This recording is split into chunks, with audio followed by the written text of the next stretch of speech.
tell you another story. ఇంకొక కథ నేను చెప్తాను. And that is in the book of Hebrews in chapter 11. హెబ్రీయులకు రాసిన పత్రిక 11.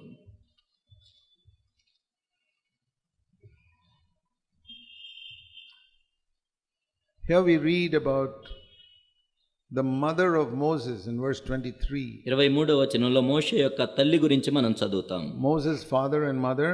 మోషే యొక్క తల్లిదండ్రుల గురించి. Her name was Jochebed. ఆమె పేరు యాకోబేదు. And when Moses was born, మోషే పుట్టినప్పుడు there was a rule. The Pharaoh said all the male children must be killed. ఫరో ఒక rule పెట్టాడు. అదేంటంటే చిన్నపిల్ల మగ పిల్లలందరినీ మీరు చంపివేయాలి. You read that in Exodus 1. నిర్గమకాండంలో మనం చదువుతాం. So this family, they had a child. ఈ కుటుంబంలో ఒక మగ బిడ్డ పుట్టాడు. And they looked at this child. ఆ బిడ్డను చూశారు. They said, this is a gift of God, we cannot kill it. దేవుడిచ్చిన వరము ఈ బిడ్డ, మేము చంపము. So they hid the child for 3 months. కాబట్టి 3 నెలలు ఆ బిడ్డను దాచిపెట్టారు. Then after he become big, they could not hide him. ఆ తర్వాత ఆ బిడ్డ కొంచెం పెద్ద అయిన తర్వాత దాచిపెట్టలేకపోయారు.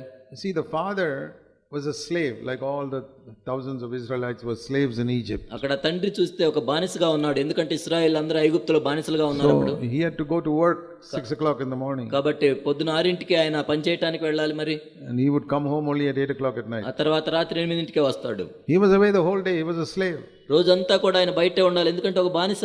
So Moses, the little child, was brought up by the mother. కాబట్టి చిన్న బిడ్డ అయిన మోషేని పెంచింది తన తల్లే. So Moses' mother took and put him in a basket and wrapped him up. మోషే తల్లి ఆ బిడ్డను తీసుకొని వెళ్ళి ఒక బుట్టలో పెట్టింది. Put it in the river.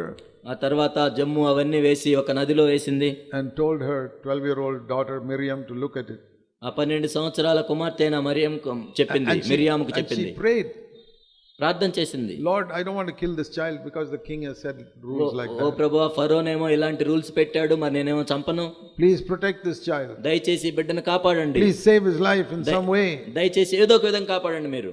Think of the bold faith that woman had. చూడండి ఆ స్త్రీకి ఎంత ధైర్యం ఉందో కదా, ఎంత విశ్వాసం ఉందో కదా. Supposing there is a law in this city, all the male children must be killed. ఉదాహరణకు ఈ పట్టణంలో మగ బిడ్డలందరినీ చంపేయాలని ఒక రూల్ వస్తే, of Christians, క్రైస్తవుల పిల్లలను, and the police are going around checking. పోలీసులు అందరూ చూస్తున్నారు వచ్చి.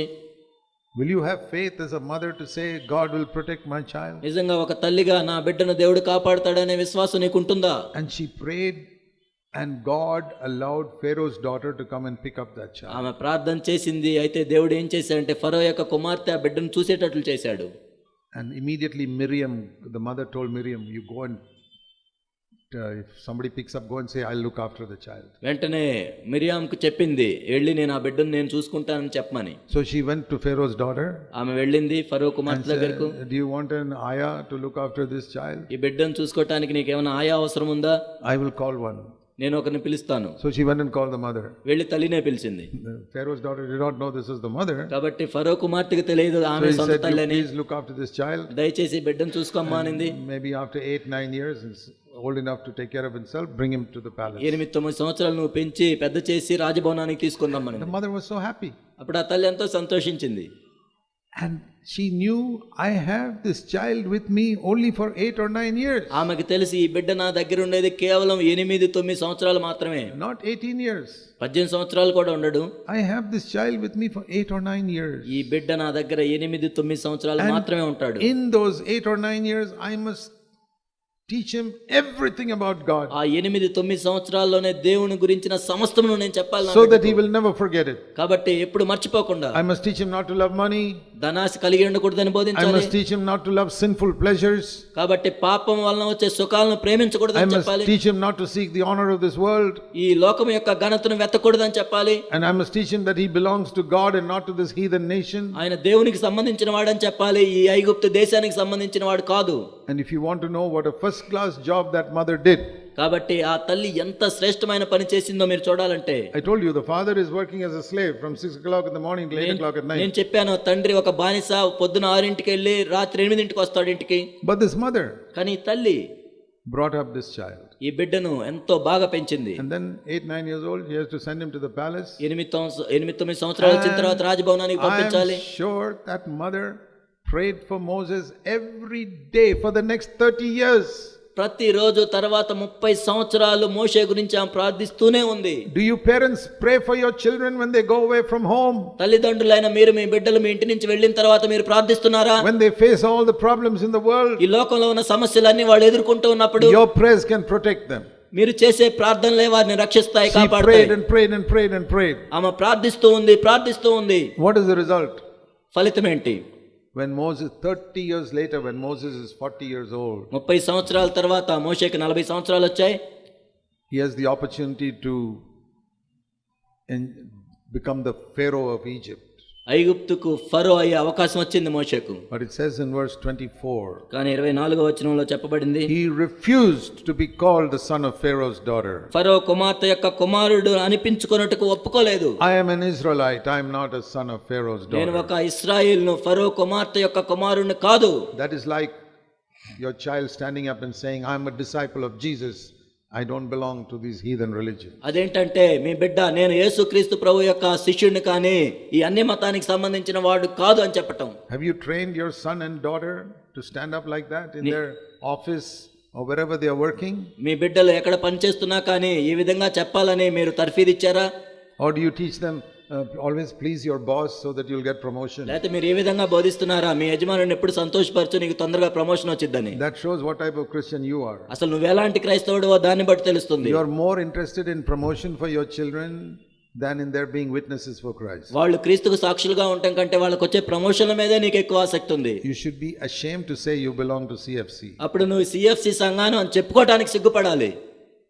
We must train our children to be bold witnesses for Jesus. ధైర్యం కలిగిన సాక్షులుగా యేసుక్రీస్తు ప్రభు కోసం జీవించడం మన బిడ్డలకు మనం తర్ఫీదు ఇవ్వాలి. Moses said, I am not an Egyptian like you people think. నేను మీరు అనుకున్నట్లుగా నేను ఐగుప్తీయుడిని కాదు. I am living 30 years in this palace. Everybody thinks I am Egyptian. నేనేదో 30 సంవత్సరాల నుంచి రాజభవనంలో ఉంటున్నాను కాబట్టి నేను ఐగుప్తుడిని మీరు అనుకుంటున్నారేమో. I belong to that despised slave community. That's where I belong. మీరు ఎవరినైతే తృణీకరించారో ఆ ఇశ్రాయేలుని నేను. Who taught him that? ఎవరు బోధించారు దాన్ని? 30 years ago his mother taught him 30 సంవత్సరాల క్రితం మోషే యొక్క తల్లి that. And బోధించింది. she prayed for him for 30 years. 30 సంవత్సరాలు ప్రార్థిస్తూనే ఉంది. And secondly, రెండవదిగా in Pharaoh's palace, everybody is living in sexual sin and every other type of sin. ఫరో యొక్క రాజభవనంలో ప్రతి ఒక్కరు ఏదో ఒక పాపంలో జీవిస్తున్నారు, లైంగిక సంబంధమైన పాపంలో జీవిస్తున్నారు. Can you imagine a young man, 10 years old to 40 years old, staying away from all those sins? 10 సంవత్సరాల నుంచి 40 సంవత్సరాలు వచ్చేదాకా ఒక యవ్వనస్తుడు వాటన్నిటిలో పడిపోకుండా ఉన్నాడని మీరు ఊహించుకోగలరా? When everybody is committing those sins. అందరూ ఆ పాపాలు చేస్తున్నారు. And Moses does not.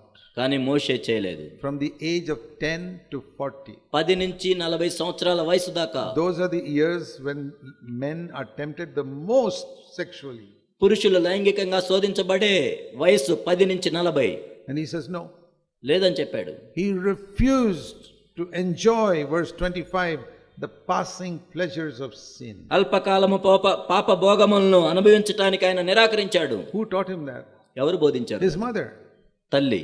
Don't get involved in those sins. God will punish you. అలాంటి పాపాల్లో నీవు ప్రవేశించొద్దు, దేవుడు నిన్ను శిక్షిస్తాడు. Stay away from all those things. వాటన్నిటికీ దూరంగా తొలగిపో. And then thirdly, మూడవదిగా he had opportunity to make so much money there. ఎంతో డబ్బు సంపాదించే అవకాశం వచ్చింది ఆయనకు. And he said, I don't want it. నాకొద్దన్నాడు Moshe. Verse 26, I want to suffer the shame of Jesus Christ. ఐగుప్తు ధనము కంటే క్రీస్తు విషయమైన నింద గొప్ప భాగ్యం అని ఎంచుకున్నాడు. Jesus Christ was not in the world then. యేసుక్రీస్తు ప్రభువారు అప్పటికే లోకంలో లేరు. The children of Abraham knew that one day some salvation is going to come in the future through our family. Abraham యొక్క సంతతి తెలుసు, లోక రక్షకుడు దీనిలో నుంచి రాబోతున్నాడని. So he's waiting for that. నేను దానికోసం ఎదురు చూస్తున్నాను. I don't want any of the riches of Egypt. కాబట్టి ఐగుప్తు ధనం నాకొద్దు. These are the three things our young people are tempted by. ఇక్కడ యవనస్తులు శోధించబడే 3 విషయాలు: money, ధనం, pleasures of sin, పాప భోగాలు, and the honor of this world. ఈ లోకము నుండి కలుగు ఘనత. All three Moses said no. ఈ మూటి కూడా మోషే నిరాకరించాడు, కాదని చెప్పాడు. He had no Bible, no fellowship, no meetings to encourage him. ఆయనకి బైబిల్ లేదు, సహవాసం లేదు, మీటింగులు లేవు, ప్రోత్సాహం లేదు. But he had 8-9 years of instruction that his mother gave him. తన తల్లి ఆజ్ఞాపించింది, 8-9 సంవత్సరాలు ఉపదేశించింది. And 40 years of prayer that his mother prayed for him. తన తల్లి మోషే కోసం 40 సంవత్సరాలు ప్రార్థిస్తోంది. And if you want to know the power of a mother's prayer and instruction, here it is. ఒక తల్లి యొక్క ఉపదేశం ప్రార్థన యొక్క శక్తి మీరు తెలుసుకోవాలంటే ఇదే ఉదాహరణ. So don't ever complain saying, "Oh brother, my husband is not interested in spiritual things." ఓ సహోదరుడా, నా భర్తకి అసలు ఆత్మీయ విషయాల మీద ఆసక్తి ఉండదని ఎప్పుడు ఫిర్యాదు చేయొద్దు. That is why my children are going astray. అందుకే నా పిల్లలు దారి తొలగిపోతున్నారు. Timothy didn't go astray. Timothy దారి తొలగిపోలేదు. Moses didn't go astray. మోషే దారి తొలగిపోలేదు. You can teach your children to live a heavenly life. నీ బిడ్డలు పరలోకపు జీవితం జీవించినట్లు నీవు చెప్పొచ్చు. And if it is the other way around, where your wife is not interested in spiritual things, ఒకవేళ నీ భార్యకు ఆత్మ సంబంధమైన విషయాల మీద ఆసక్తి లేకపోతే you as a father can bring up your child also తండ్రిగా నీ బిడ్డని ఈ విధంగా తీర్చిదిద్దొచ్చు in the instruction of the Lord. ప్రభు యొక్క ఉపదేశంలో. Because we are all getting older. ఎందుకంటే మనందరం కూడా పెద్దవాళ్ళం అవుతూ ఉన్నాం. You and I are not going to live here forever. శాశ్వతంగా మనం ఇక్కడే ఉండిపోము. Another generation must grow up that will be witnesses for Christ. ప్రభువు కోసం సాక్షులుగా ఉండే ఇంకొక తరం లేవాలి. Thank God he gives us children. దేవుడు మనకు బిడ్డల్ని ఇచ్చాడు, అందుని బట్టి వందనాలు. So God gave me 4 sons.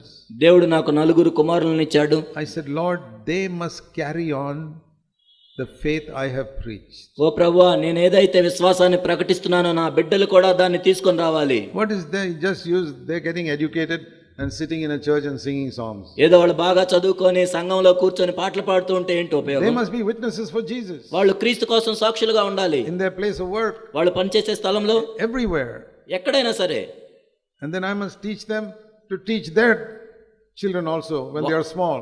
వాళ్ళ బిడ్డలు చిన్నవారిగా ఉన్నప్పుడు వీళ్ళు కూడా బోధించాలి. Because in every generation we want witnesses to this new covenant life that we preach in CFC. ఎందుకంటే మనం CFC సంఘాల్లో క్రొత్త నిబంధన జీవితం గురించి చెప్తున్నప్పుడు ప్రతి తరంలో కూడా కొంతమంది సాక్షులు ఉండాలి. Because all of Christianity is going in the Babylonian direction. ఎందుకంటే క్రైస్తవత్వం అంతా కూడా బబులోను వైపుకు పరుగు తీస్తుంది. In compromise and corruption and running after money and sinful pleasure. రాజీ పడుతున్నారు, అవినీతి ఉంది, ఎంతో ధనాశ ఉంది, పాపంలో పడిపోతున్నారు. The pastors are interested in money. పాస్టర్లు డబ్బు మీద ఆసక్తి కలిగి ఉన్నారు. So much of sexual sin and divorce in the church. ఎంతో లైంగిక సంబంధమైన పాపాలు ఉన్నాయి, సంఘంలో విడాకులు జరుగుతున్నాయి. In the midst of this we have to stand. వీటన్నింటి మధ్యలో మనం నిలబడాలి. For the truth of God. దేవుని యొక్క సత్యం కోసం. And stand for the truth. సత్యం కోసం నిలబడాలి. We have to have children who will stand up like that. కాబట్టి ఆ విధంగా నిలబడేటట్లు మన పిల్లలు ఉండాలి. For the same standards that CFC has stood for 41 years. 41 సంవత్సరాలుగా CFC దేని కోసమైతే నిలబడిందో, we have to train our children now.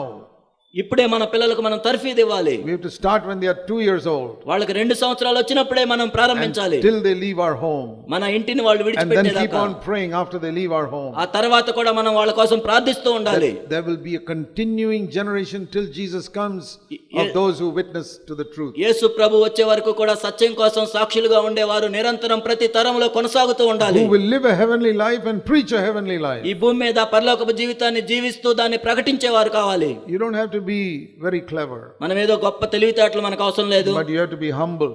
మనం దీనులుగా ఉండాలి. And you have to pray.